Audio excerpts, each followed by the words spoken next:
Yeah, let's go ahead and dive in. Mhm.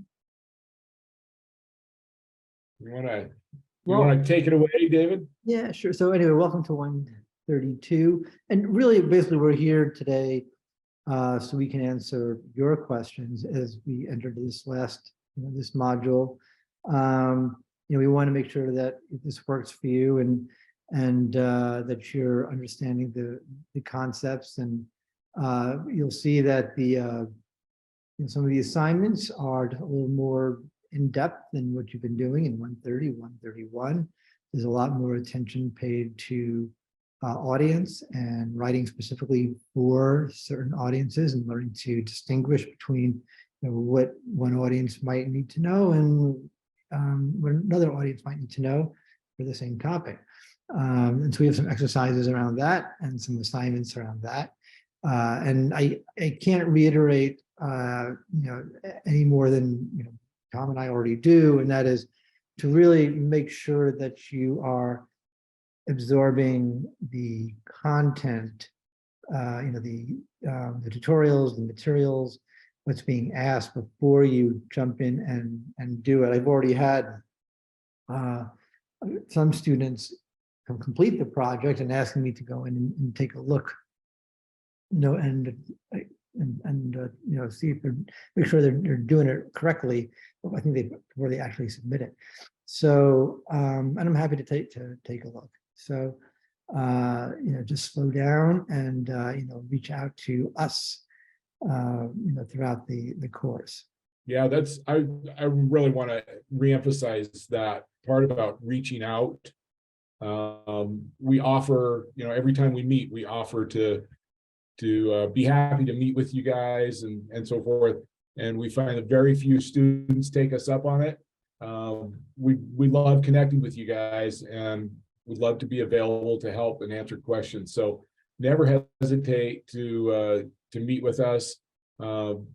David, of course, is there in person. You can just drop into his office as long as he's there, and he's ready to help you out. I'm a little bit more of a challenge in terms of can't just drop in most of the time.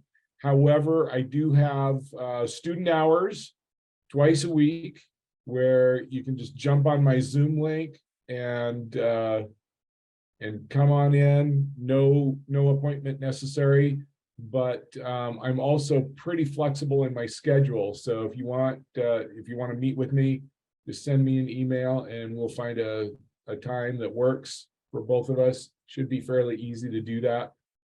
And we want to help you out. We're here as a resource for you, and we want to be able to help you with that. Yeah.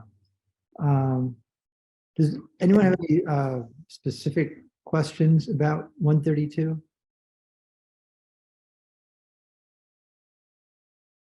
Has anyone already looked at the assignment, the first assignment? Is it available yet? I mean, right, Tom, it's available, right? Yeah, it's available, yeah. And all the content in the modules is available. So yeah. Actually, of course, it is available. I told you a few students have already reached out to ask me to take a look at their work. So it is available. It's available until April 6th. It is due at 11:59 p.m. tomorrow, Wednesday night. So make sure that you get it done. And also, again, it is about audience, and it's about demographics and psychographics and understanding the difference between the two. So make sure you look at that. Does anyone have any specific questions? I'd like to talk about target audience for just a little bit and kind of get some feedback from you guys in terms of what you understand about identifying a target audience. Because one of the things that I run into often in many of my other classes is I ask students, well, for your project that you're working on, what's your target audience? Who do you want to see this? And oftentimes the answer is, well, everybody. And everybody is not a target audience. So let's hear from you guys just a little bit about what your understanding is in terms of a target audience? What do you understand about a target audience?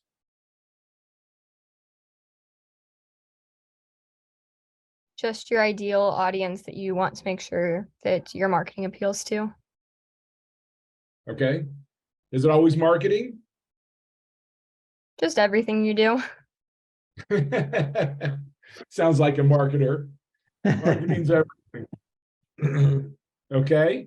Who can add to what Sienna shared with us? Well, let's try it this way. How many of you have had experience at all with having to target a specific audience for something, no matter what it was? Okay, not too many. Yeah. Right. So, if you think about it, like this. Let's say I work for a PR or marketing firm, okay, and I am trying to market a candy bar, okay, and let's say, of course, who eats candy bars? Kids. Everyone. Okay, but all right, let's say, well, actually, not everybody. I don't. Not everybody does. So That's exactly why I said that. all right. So let's say I am a 5-year-old to 7-year-old kid. All right. What are some of the things that you might tell me to get me interested in asking my mom to buy me a candy bar?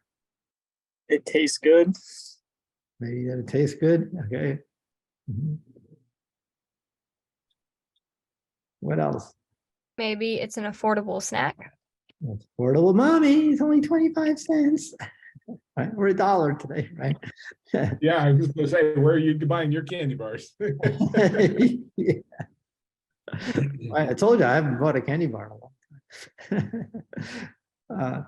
What else might I Maybe like other kids trying it, like a picture of other kids trying it or something like that. okay, yeah, picture of other kids or video of other kids, trying, going, this is really good, right? Right. Okay. Yeah, absolutely. Now I will just kind of roll with that. Now let's say I've got the same candy bar, right? And instead of marketing it to kids, I'm going to market it to their parents. All right, their parents. What am I going to say to the parents of the kids that might, be specific to, to getting them to go out and buy a candy bar for their kids? And Will make your kids happy. They will enjoy it. Yeah. yeah, make the kids happy. They'll enjoy it. Anything else? Probably the And- price point. Maybe the price point. Yeah. Yeah, Sienna mentioned earlier an affordable snack, right? So 5 to 7-year-olds aren't gonna really care about that. They may not even understand that concept, but their parents will certainly understand affordable snack. Right. Yeah. There's something else they might try and sneak in there too. And I'll explain why I brought up this example.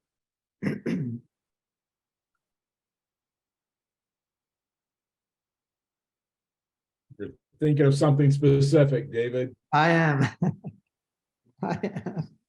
Even though it's a candy bar. Let's say it's a Snickers bar. It's healthy for you. Why? Because it's got Protein and peanuts. right, exactly. So there's a reason why I bring up the specific example. Are you anyone? You all know Hershey's, right? Yeah. You all know what Mr. Goodbar. You know Mr. Goodbar. Yes, the yellow and the orange. Okay, that's also a brand of Hershey's. You know, when Hershey started, of course, they were selling the flavor, they were selling the chocolate, the sweetness, of the candy bar. And what happened, how Mr. Goodbar got started? Anybody know? Probably not. Tom, Mr. Goodbar got started? I Mr. don't know this. Mr. Goodbar came out of the Depression, the Great Depression. So what happened was when a lot of people were losing, their jobs all across the country, the Hershey company refused to lay off workers. They absolutely refused to do it. But they needed a way to make profit. And so, a lot of people who were sold on the sweetness of the Hershey bar suddenly, stopped buying it because they didn't have the money to buy it. And they also didn't have a lot of money to buy food. So Hershey came up with an idea.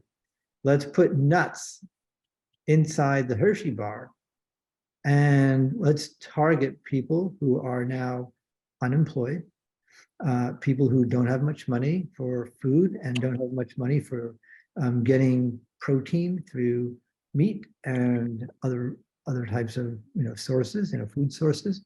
And so they put nuts in the candy bar, and they marketed it as Mr. Good Bar because it had protein in it. It had nuts, and so that was a totally different type of messaging, targeted to a very specific audience, and that was those who had lost their jobs.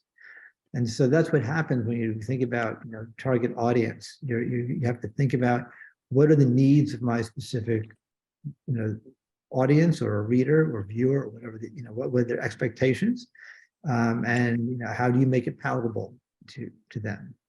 So that's what we're talking about. And your first assignment talks about demographics. What are demographics, and of course what are psychographics. So think about that. Keep that in mind when you're thinking about what is the definition of demographic. And it's not just for marketing purposes either. A lot of times in newsrooms, they will they'll come up with a fictitious person that fits the demographics of their target audience, and they'll kind of use a fictitious name. When I was in college, our news director had Aunt Mabel as our fictitious person. I know that other newsrooms have used Tanya, who's a mid-30s woman with 2 kids and drives a minivan, and they list out all these demographics and psychographics about this fictitious person, because that represents their focused audience. And then that helps as they're writing their news stories, that helps the reporters kind of understand who they're trying to talk to. And so that's kind of what we're asking you to do through these next assignments in 132, is really spend some time to think about who is it that you're talking to. And as I said earlier, everyone is really not a good answer, because there's always going to be groups of people that will fall outside of that range. There will be, you're going to talk to different age groups in a different voice. If you're talking to an old guy like me, you're probably not going to use the same slang that you use with your friends. Right. You're going to use that with a young guy like me. Yeah, exactly. So you have to think about those things as you're communicating. because not everyone is going to relate to the same type of tone that you're using. Sure. To add to that, just some examples. Even news is marketed toward a very specific audience. That's why in larger cities like Chicago, you have the Chicago Tribune and you have the Chicago Sun-Times. They're two major papers, but they target a complete, a different audience, a different set of readership, even though there might be some crossovers. But years ago, the Chicago Tribune recognized that they were losing a segment of their audience, and that was young people. And so they created a newspaper specifically called Red Eye that would target the young people, the young demographic in the Chicago market. Think about the newspaper USA Today. USA Today, when that came out, they targeted a very, very specific news consumer. Those who were on the go, on the run, who didn't have time to, sit and read, the whole, gray pages of the New York Times or the LA Times or, other newspapers. They needed people who wanted to know what was going on, but they just wanted the bare facts, the bare basics, so they had an idea of what was going on in the world. And so they came up with a newspaper that had lots of photo images and chunks, bits of information, chunks of information for the specific news stories, but not necessarily huge news stories. It was a huge seller. It was very, very successful. So even news, is in the business of target marketing. Any questions around that? How many of you are marketing majors? I'm just curious. Anybody marketing? Okay, yeah. So just be careful. Don't ever, when you go into that brainstorm meeting, sitting around the table with tons of people, when you work for Nabisco or something like that, everybody is not the answer. Okay, so just make sure, be careful of that, right? And then you got those focus meetings. So Sienna, since you're a marketing major and you're also getting ready to graduate, I'm going to pick on you a little bit, and I'm going to ask you to tell us a little bit about your experiences that you've had in identifying specific audiences, and maybe in some of your class projects or assignments or any other arena that you've been engaged in. What are some of the experiences that you've had? Yeah, so I had a marketing class last semester where we worked with a nonprofit in Manhattan called Tough Together, and we had to identify who would be donating to this. And so what they were donating to was a child's cancer. The guy that passed away from it was a college student here at K-State, passed away kind of around COVID time. And so we had to think about who is going to donate to this. So those would be like people who also are affected by this childhood cancer, if maybe their kids have it, or they have, a friend's kid have it. So, they're impacted by it somehow. Other alumni from K-State, especially people that went to college at the same time that this guy went to college and maybe knew him, they would be big people to talk to. Supporters of Manhattan community, people who just want to, give back to the community, give back to things in the community. Current K-State students as well. We did like a Aggieville deal. So like part of your drinks that you would buy at Yard Bar went to the proceeds for this. So like current students would also be something just because he was a K-State student. So yeah, people like that. What I'm noticing from that is you're talking about a specific person that had this childhood cancer, and in your identifying your target audience, you're identifying people who can relate to some of the demographical information of this guy, right? So K-State student, people with the same form of cancer, people who frequent Aggieville, different things like that, different characteristics of that individual that you're identifying. So I think that's important. Your audience has to have some type of connection to your product, whatever that product is. In this case, it's a donation to a fund. But in other cases, it might be a bucket of fried chicken. It might be a new car. It might be, there's a whole host of things that product could be. Who's going to feel connected to that? Okay. And that's how you start identifying your target audience. Yeah, we do this all the time when we're trying to, for my national TV show, when we get the funding, what we do is we try and sell, sponsorship or underwriting for it to specific brands. And one of the tools that we use is MRI data, but I'll put it in simple terms, demographics and psychographics. That's what we use. So I'll just put it into simple terms because it's a very complicated process. But so my my show has been on PBS.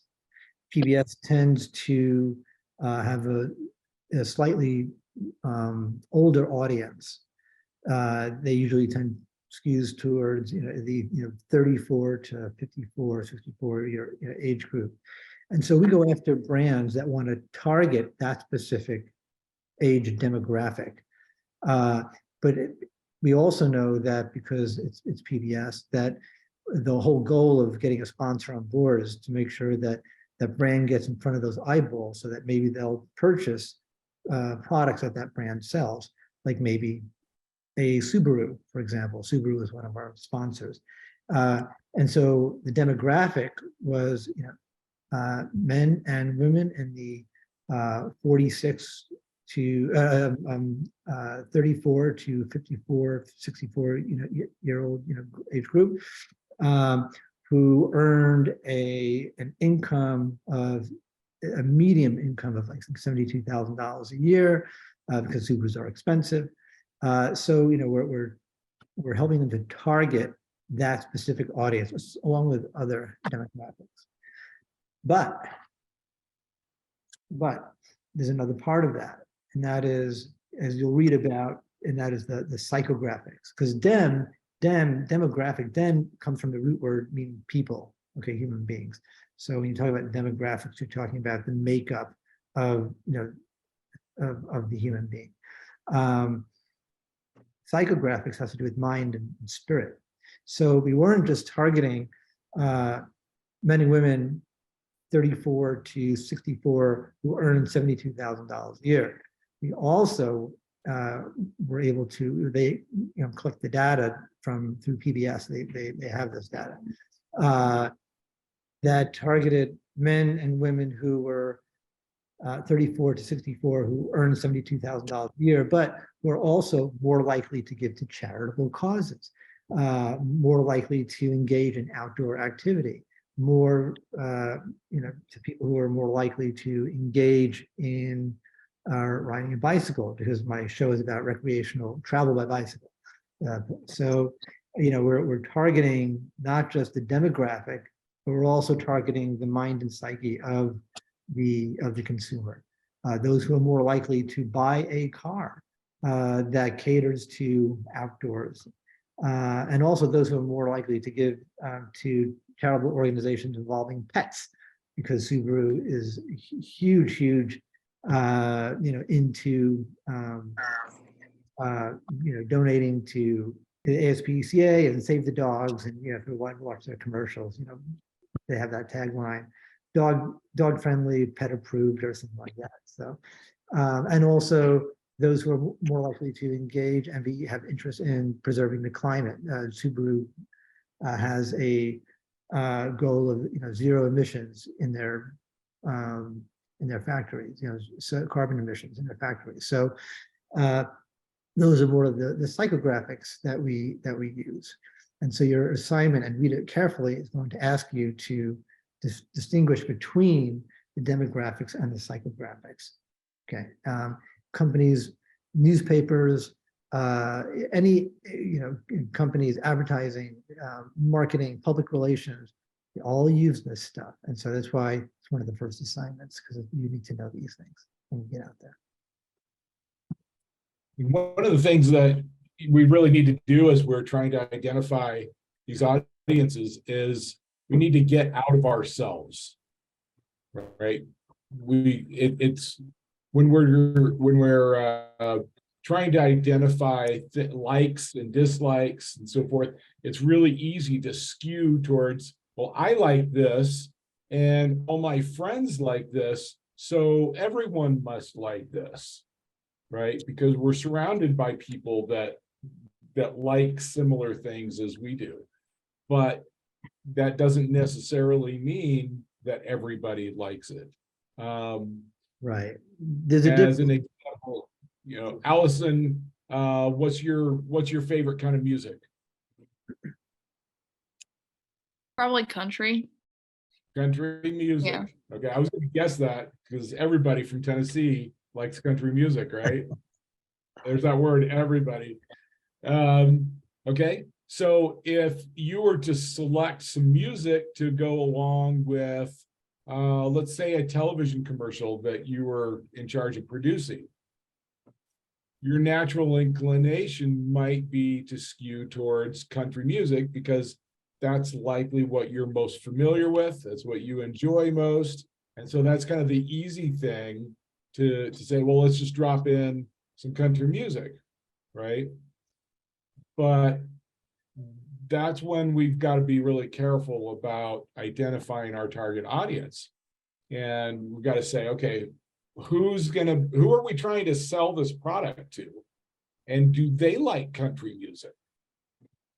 And if the answer is maybe not, then we've got to start digging into, all right, our audience doesn't like country music. Even though that's my favorite kind of music, this audience isn't going to relate to that. So now what's the best kind of music to drop into that commercial so that it can connect with the people that we're trying to reach?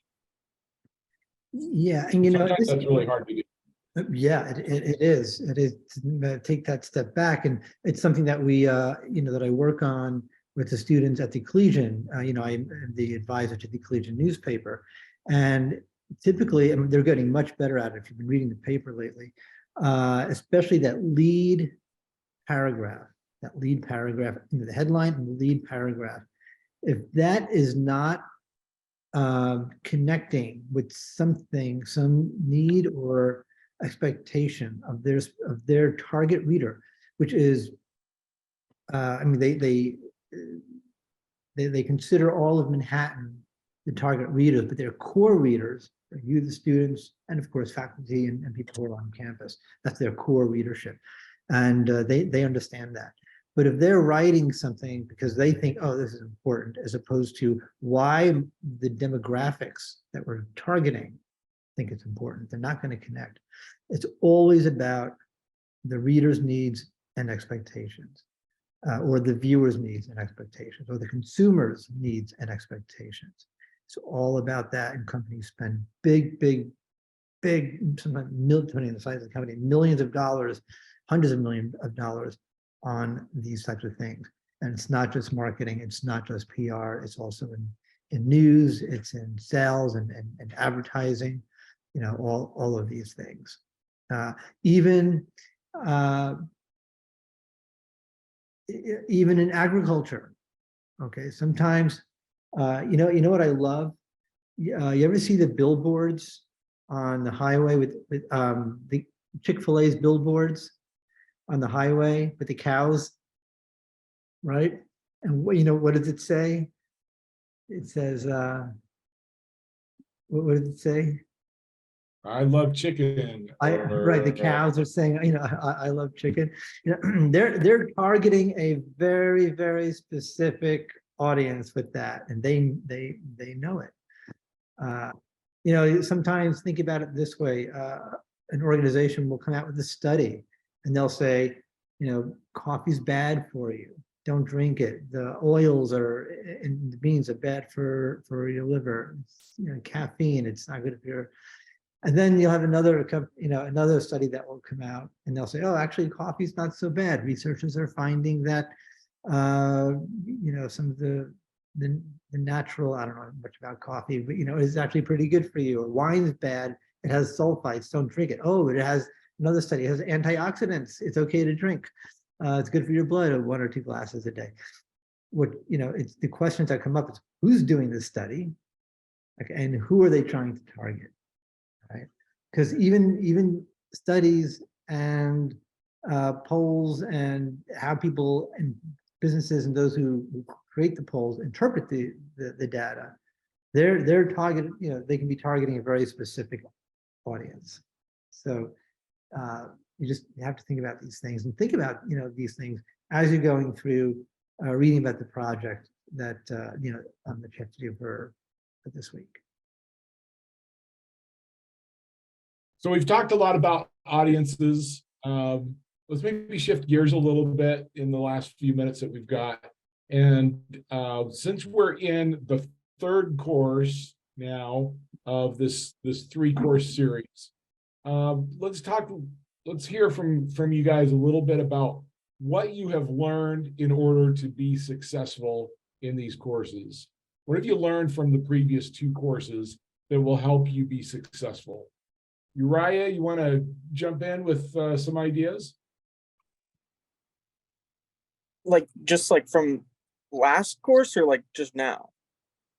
Yeah, just from the last couple of courses, MC130, 131. You've been through those processes.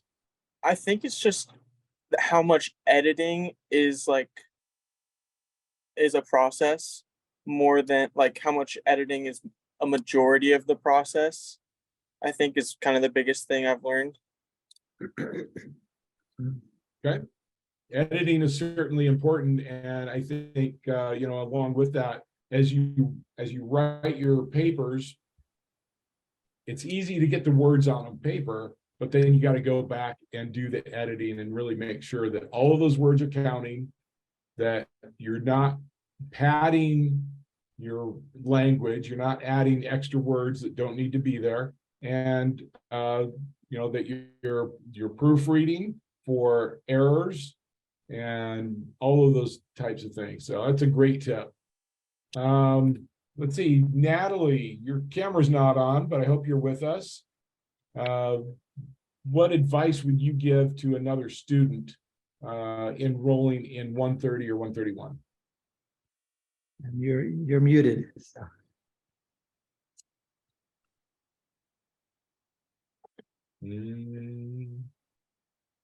Maybe Natalie's still in the other room cooking up dinner. Maybe.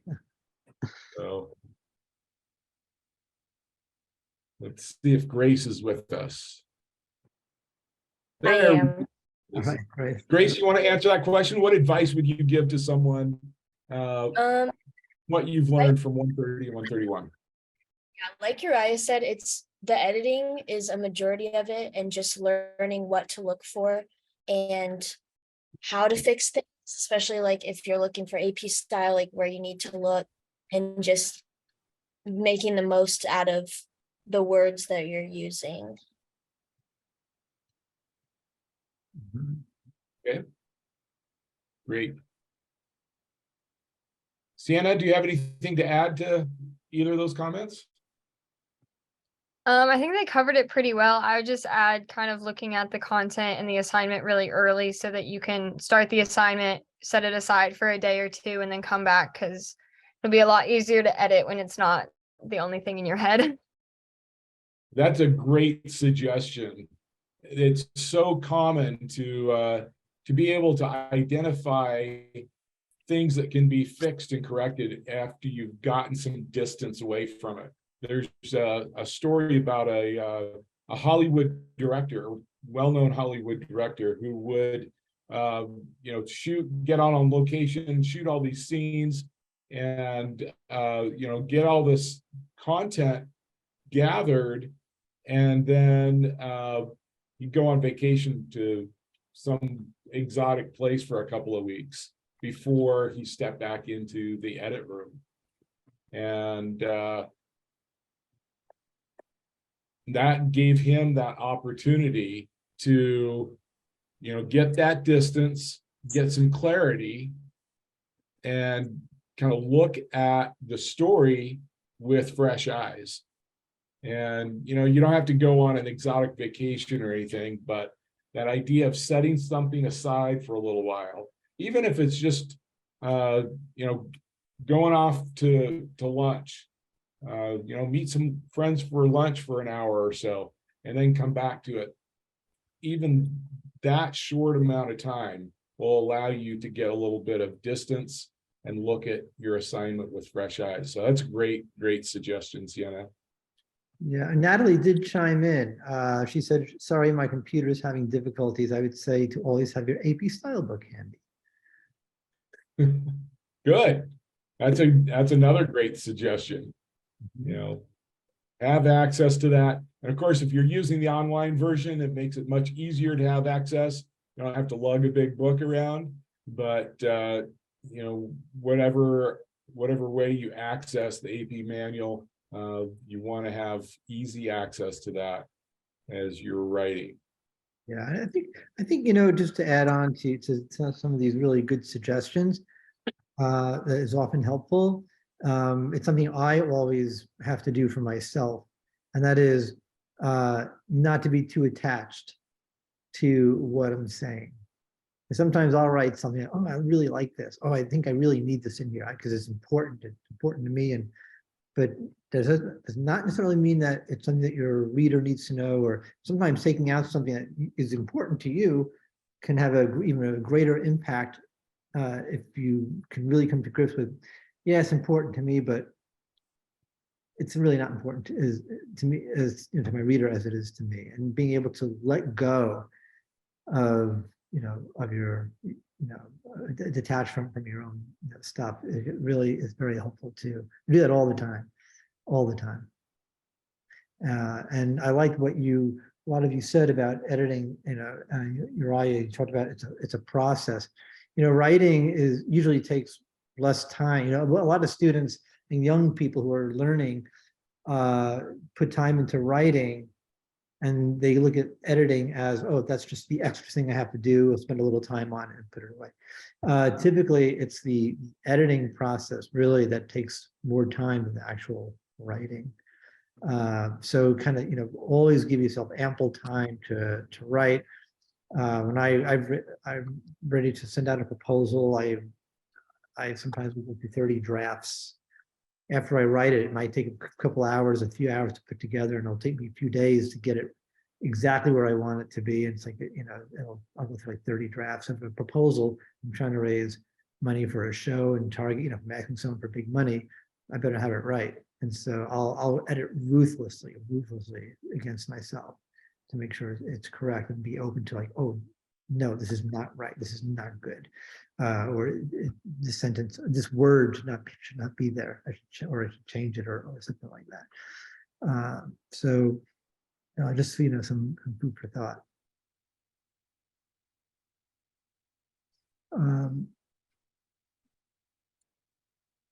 Any other? I think we're getting close to time.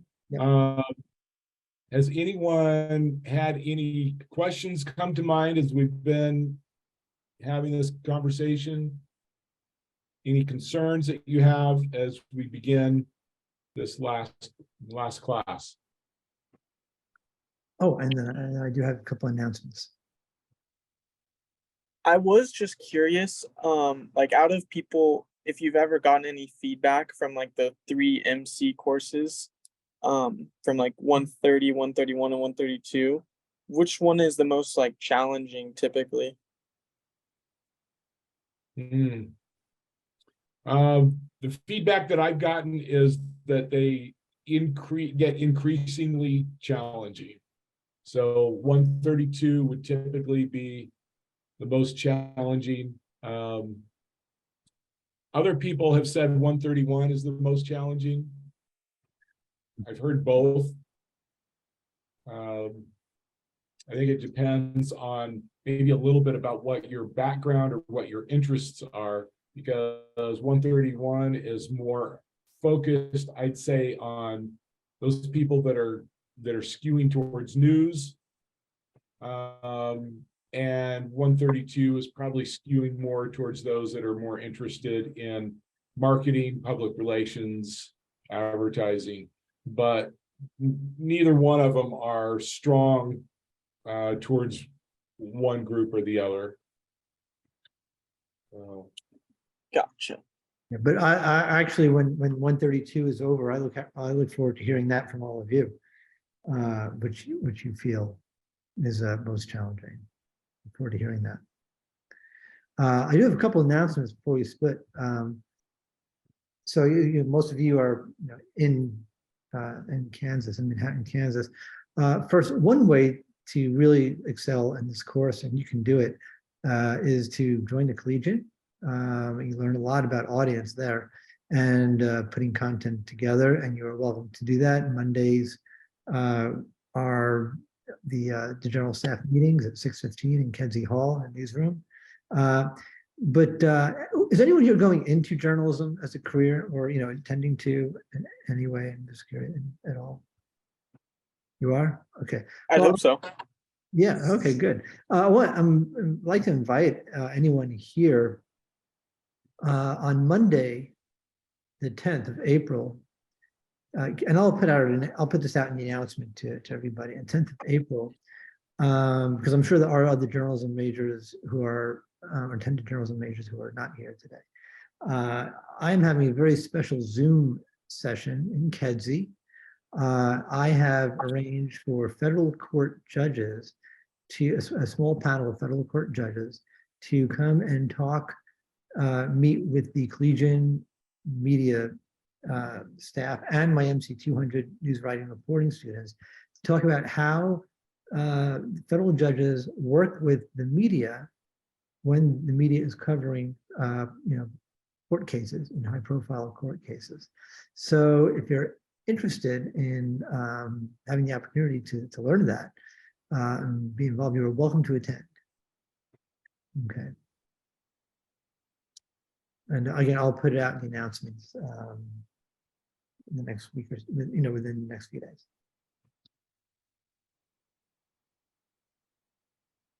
Anything else?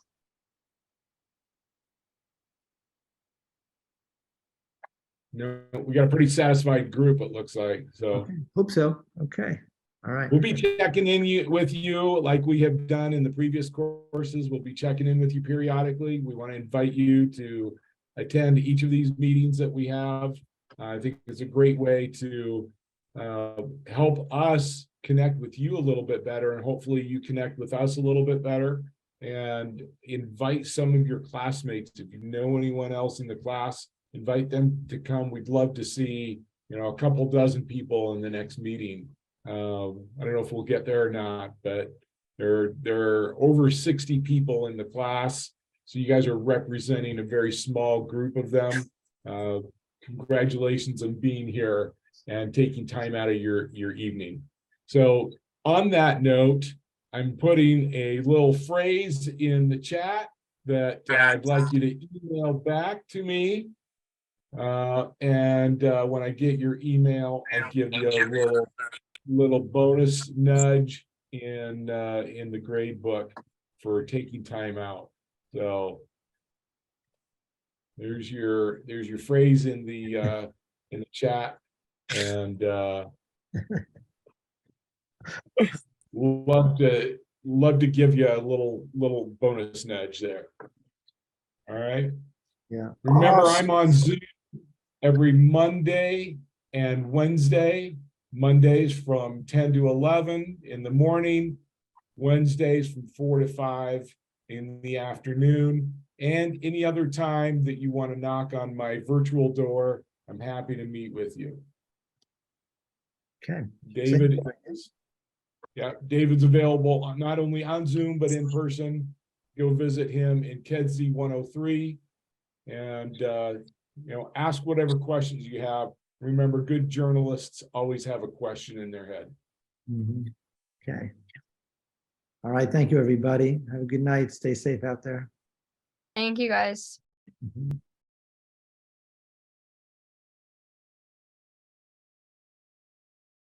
Okay, and I'm going to